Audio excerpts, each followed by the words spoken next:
हाय, मी doctor Neha डोंगावकर. Psoriasis हा आजार झाल्यानंतर पेशंटला बऱ्याचदा मानसिक त्याची जी मेंटल हेल्थ आहे ती बऱ्याचदा खूपच डाऊन होते. म्हणजे त्यांना खूप जास्त स्ट्रेस असतो. कधी कधी हे पेशंट असे डिप्रेस असतात. तर याचं कारण असं आहे की सोरियासिस दिसायला खूपच कुरूप दिसतो.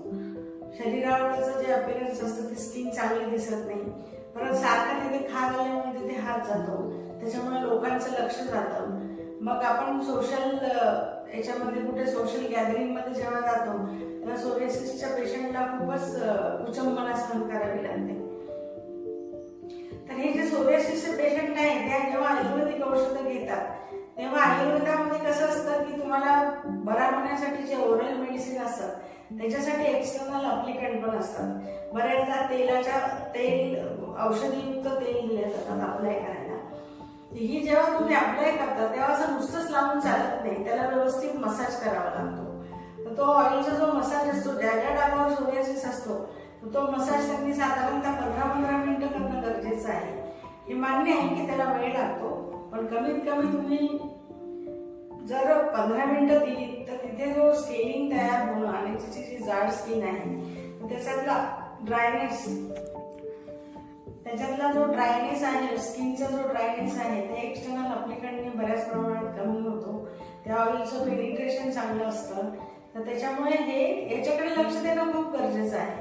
मेडिसिन घेतली, एक्सटर्नल अप्लिकंट नुसतेच अप्लाय केले असं चालत नाही. म्हणून तुम्ही ते जे सांगितल्याप्रमाणे जर केलं तर सोरियासिसला बरं करायला जास्त वेळ लागत नाही. पण या सगळ्या गोष्टी लक्षात ठेवणं खूप गरजेचं आहे. मेडिसिन सुद्धा रेग्युलर घेणं गरजेचं आहे. आता पेशंट बऱ्याचदा 1 महिन्याचे औषध घेऊन जातात आणि मग सेकंड मंथचे औषध आहे त्याच्यामध्ये 8-8, 15-15 दिवसाचा गॅप करतात.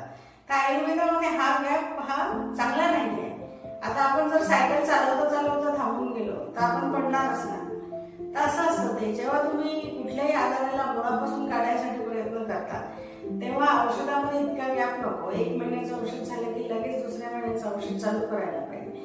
ही कंटिन्युटी कमीत कमी 6 महिने तरी ठेवणं खूप गरजेचं आहे. म्हणजे हळूहळू ते पॅचेस कव्हर व्हायला लागतात आणि तिथे नॉर्मल त्वचा यायला लवकर मदत होते.